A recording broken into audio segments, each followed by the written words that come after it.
Model kits become more and more detailed. With the development comes a higher price.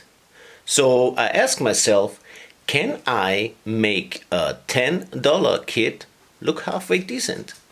Interested? Stay tuned.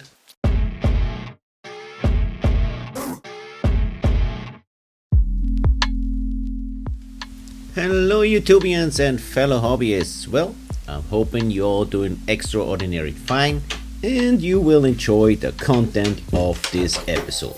Well, this time I gave myself a challenge.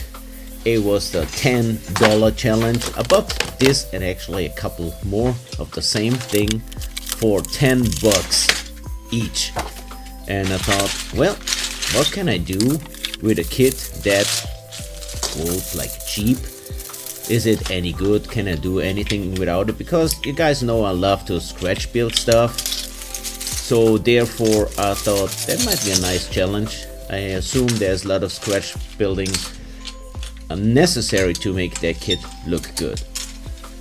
And yes, that kit is a real treasure box of you need to scratch build all of that. Because, for example, the wheels, see, that's what they call the spokes of the wheels. So that's just a see-through plexiglass, I would call it.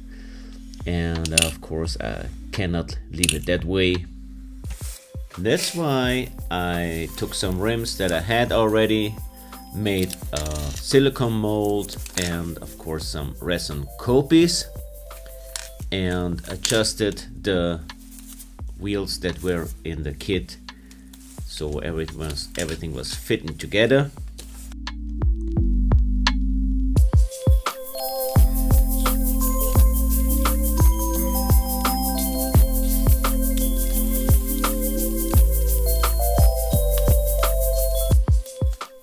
And that's what we ended up with after some sanding. Of course, it's not the original spoke rims, but they look good enough to me. The body, of course, had its issues as well. So for example, the panel lines, they were recessed instead of, what's the other side? Which kind of, they were not in but out. So I had to fix that. And also the fitting was not too good. So I had to do some work on the body as well. But all started, of course, by gluing those two halves together and waited until the glue dried. While I was waiting, I was take care on the seat. See, the rear here is really flat, and I tried the first time to imitate somehow some leatherish thing. So I tried some green stuff. I saw that in a couple videos online where people make out of green stuff something that looks more like, you know, something that you would coat with leather, you know, have some fillings under it. It looks more like a seat rather than just a flat panel. So I tried to achieve this with the green stuff this time. And after I was happy with the way it looked like, I let it of course cure overnight. While that happened, I started with the brake disc. So you see on one side they have no brake saddle at all. So I decided to make some copies of one side and then I will glue them together. So for the copy I used this reusable silicone. It's getting, if you put it in hot water, it gets soft. Then you can make your little mold, if it's a very simple mold, of course. And as soon it cools down, it gets not hard, but at least you can, you know, imprint something. After that, I used some UV resin, held it under UV light, and bada bing bada boom, I had my copies.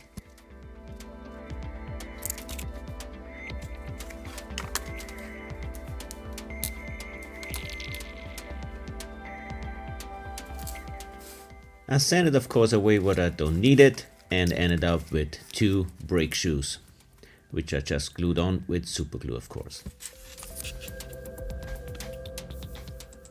The rear axle will have some brake drums.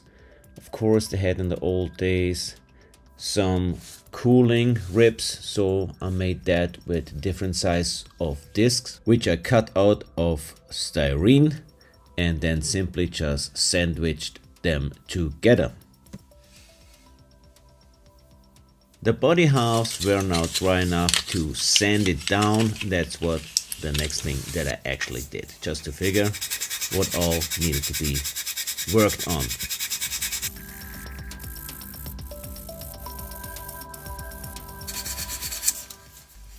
Then I took some tape and glued it on the lines where I actually wanna rewrite the panel lines, and I had something to follow with my needle. After the panel lines were deep enough, I took different rescribing tools to widen it up, and this is how we ended up with. Also, the bottom had no panel lines, no nothing at all. So I decided I couldn't find any pictures, but I decided to just make it a little bit more interesting by cutting in some panel lines as well. I glued on some screw heads, and with that the bottom was ready to prime.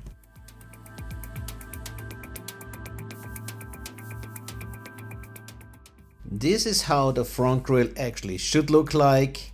Unfortunately, this is how it actually looked. So, of course, I had to work that out too.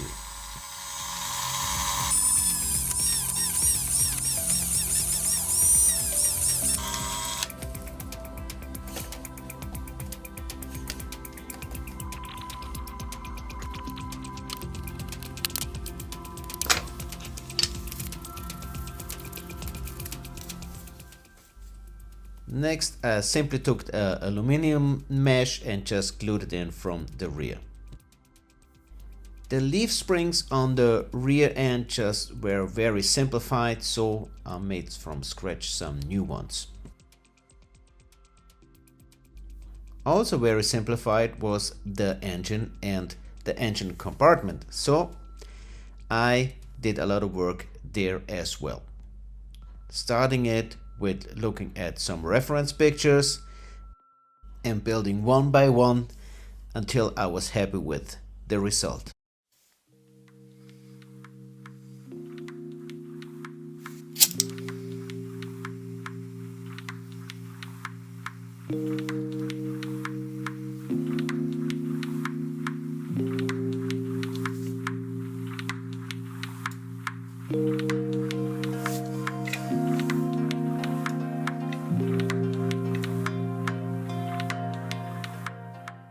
In my spare part drawer I found some carburetors that kind of fit to the engine, so I used those.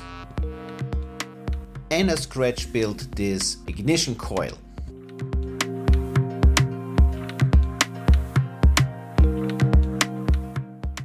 I wired the engine, detailed the air filter, and also gave the engine a timing belt. Back to our seat, the green stuff now had enough time to cure, so I painted it, did also some dry brush on it, and this is how it looks right now. The dash also needed a lot of scratch building, so this is what we ended up with. I painted the body in blue, I also did some weathering and put the decals on, and here's now the finished build.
right, that's all.